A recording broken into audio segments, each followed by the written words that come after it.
Welcome aboard, guys, to my channel, On The Go. Is that corny? Let me know if that's corny, y'all. I'm trying to see, what works and what doesn't work. But anywho, as you may know, today I'm going to give you the 10 cons of being a flight attendant. Not to bash the flight attendant world or anything like that, but, every job has its pros and they have their cons. Now, if you haven't already, check out my pros video. So here I just did a quick video on 10 pros of being a flight attendant. I'll put the link below for you guys. Check it out. Now we're going to do the cons. Let's jump right into it.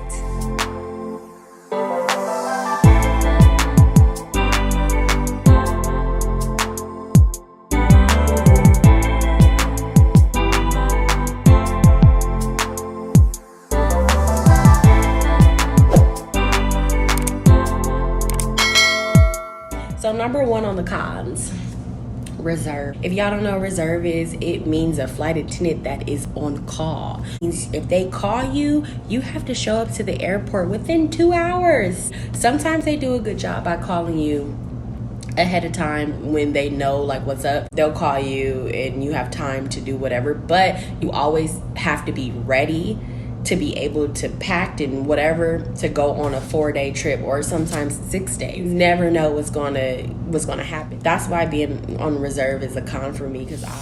Number 2 on my cons list is crew scheduling. So this goes hand in hand with reserve because crew scheduling is the people who calls you to tell you what trips you have to go on that day. I just feel like crew scheduling can be a con because we have contracts and sometimes they go outside of the contract, especially with newbies that don't know, and they just be doing the most. I can't really get in too much detail about that because I don't want to get in trouble, but whatever. So let's go to number 4, being low in seniority. The flight attendant life is all about seniority, okay? The longer you've been with the company, the better perks you have, the better schedule you have, the more money you make, everything. It kind of sucks. It's like being the new kid on the block. You got to pay your dues. Number 5 on my list will be commuting.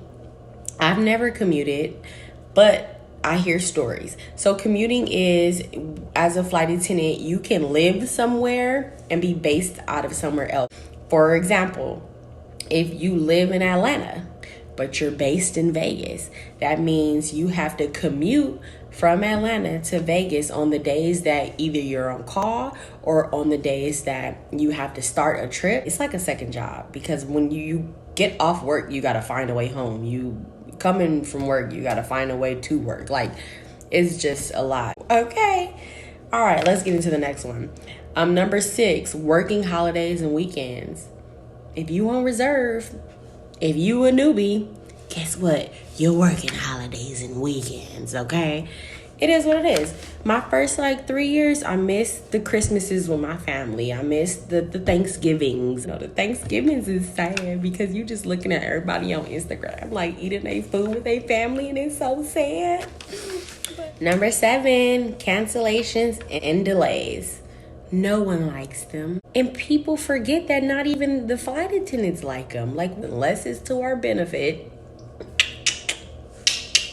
which I won't talk about. When we get delays and cancellations and we have a bunch of angry passengers yelling at us, or most likely yelling at the gate agents, because once they get on the plane, they're kind of over it.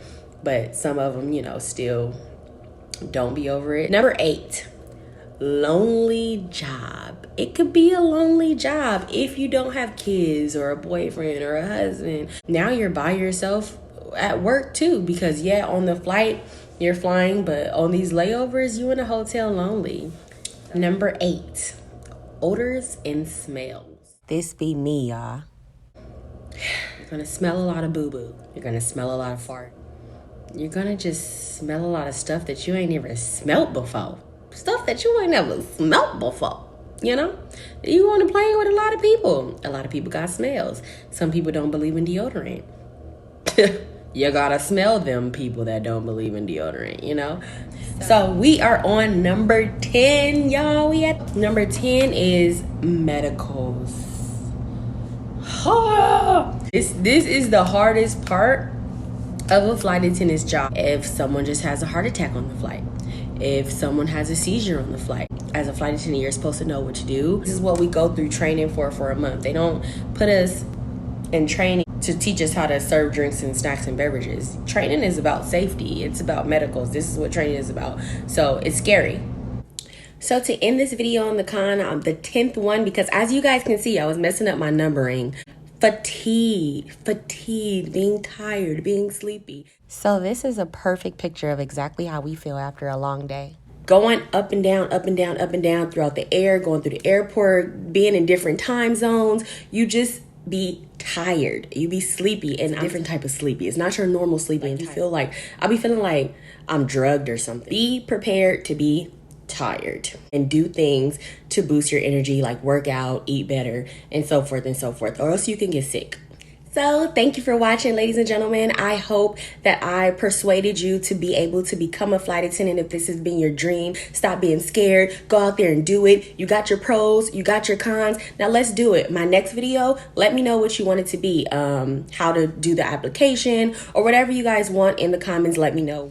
Bye-bye.